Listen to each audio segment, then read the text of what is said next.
ക്രമക്കേടുണ്ടെന്ന് ഭരണകക്ഷി union STU. നിയമനങ്ങളിൽ ക്രമക്കേട് നടക്കുന്നുണ്ടെന്ന് വ്യവസായ മന്ത്രിക്ക് STU യൂണിയൻ നൽകിയ കത്ത് ന്യൂസ് മലയാളത്തിന്. നിയമനത്തിനായി അഡ്വൈസ് മെമ്മോ അയക്കുമ്പോൾ തന്നെ ചിലർ ഉദ്യോഗാർത്ഥികളെ സമീപിക്കുന്നതായി ആരോപണമുണ്ട്. CITU യൂണിയന്റെ കത്തും ന്യൂസ് മലയാളത്തിന് ലഭിച്ചു. വിവാദ നിയമനങ്ങളിൽ അന്വേഷണം ആരംഭിച്ച് കൊല്ലം ജില്ലാ ക്രൈംബ്രാഞ്ച്. വിവരങ്ങളുമായി ഷമീർ ചേരുന്നു. ഷമീർ, വിവരങ്ങൾ.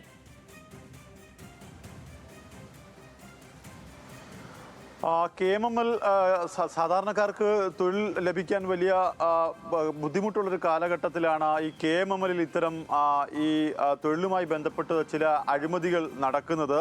അതിൽ ഏറ്റവും പ്രധാനപ്പെട്ടത് TP യൂണിറ്റിൽ, KMMLലെ TP യൂണിറ്റിൽ നടക്കുന്ന ഈ ഇൻ്റർവ്യൂവുമായി ബന്ധപ്പെട്ട് അഡ്വൈസ് മെമ്മോ നൽകുന്നതുമായി ബന്ധപ്പെട്ടുള്ള അഴിമതികളാണ്.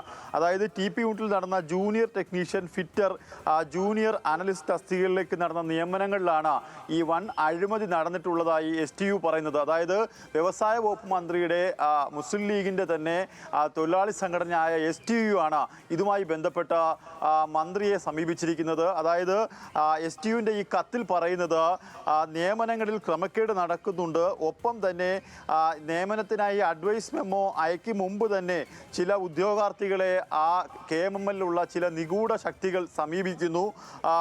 അത് വലിയ അഴിമതി നടക്കുന്നതിന് കാരണമായി മാറുന്നു. അതുകൊണ്ട് ഈ നിയമന നടപടികൾ നിർത്തിവെക്കണമെന്ന് ആവശ്യപ്പെട്ടുകൊണ്ടാണ് ഇത്തരത്തിൽ ഈ ഒരു കത്ത് വകുപ്പ് മന്ത്രിക്ക് തന്നെ നൽകുന്നത്. അന്വേഷണ പരിധിയിലുള്ളത് KMMLലെ ഏറ്റവും പ്രധാനപ്പെട്ട RSPയുടെ യൂണിയനായ UTUC യൂണിയനാണ്. പക്ഷേ ഈ കത്തിലെവിടെയും UTUC യൂണിയനെ കുറിച്ച് പറയുന്നില്ല.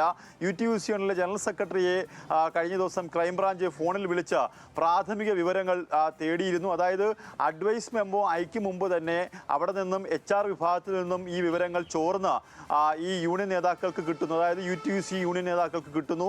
അവർ ഇത്തരത്തിൽ അഡ്വൈസ് മെമ്മോ ലഭിക്കുന്നതിന് മുമ്പ് തന്നെ നിങ്ങൾക്ക് അഡ്വൈസ് മെമ്മോ വരാനിരിക്കുന്നു, അതുകൊണ്ട് ഞങ്ങളുടെ യൂണിയനിൽ ചേരണം, അതിന് അത്യാവശ്യമായി പണം നൽകണം തുടങ്ങിയ ആക്ഷേപങ്ങളാണ് കഴിഞ്ഞ ദിവസം പരാതിക്കാരൻ ഇതുമായി ബന്ധപ്പെട്ട് ഉന്നയിച്ചത്. അങ്ങനെ ലക്ഷങ്ങളുടെ അഴിമതി നടന്നിട്ടുണ്ട് എന്നാണ് പറയപ്പെടുന്നത്. അതുമായി ബന്ധപ്പെട്ടാണ് കൊല്ലം ക്രൈംബ്രാഞ്ച് DYSP സാനിയുടെ നേതൃത്വത്തിൽ കഴിഞ്ഞ ദിവസം തന്നെ അന്വേഷണം ആരംഭിക്കുകയും ചെയ്തത്. എന്തായാലും അതിന് ബലപ്പെടുത്തുന്നതാണ് ഈ കത്ത്. വ്യവസായ മന്ത്രിക്ക് ഈ കത്ത് നൽകിയിരിക്കുന്നത് 2/7/2026 ഈ കത്ത് പോയിരിക്കുന്നത്. General secretary Nahas, working president Shyam Sundar തുടങ്ങിയ ആളുകളാണ് ഈ കത്ത് വ്യവസായ മന്ത്രിക്ക് നൽകിയിരിക്കുന്നത്. അതായത് KMMLൽ TP യൂണിറ്റിലേക്ക് നടക്കുന്ന എല്ലാ നിയമന നടപടികളും നിർത്തിവെക്കണം. ചില മാഫിയകൾ KMMLൽ ഇടപെടുന്നു, അവിടെയുള്ള പ്രവർത്തനങ്ങളിൽ ഇടപെടുന്നു, അഡ്വൈസ് മെമ്മോ നൽകുന്നതിന് മുമ്പ് തന്നെ ഉദ്യോഗാർത്ഥികളിൽ നിന്നും പണം വാങ്ങുന്നു തുടങ്ങിയ ഗുരുതരമായ ആരോപണങ്ങളാണ് ഈ കത്തിലുള്ളത്. എന്തായാലും മന്ത്രി ഈ കത്തിൽ എന്ത് നടപടി സ്വീകരിക്കുന്നുണ്ട് എന്ന് വേണം പരിശോധിക്കാൻ. സേതു. ഓക്കെ, ശരി. ഷമീറാണ് കൊല്ലത്ത് നിന്ന് വാർത്തയുടെ വിശദാംശങ്ങൾ നൽകിയത്.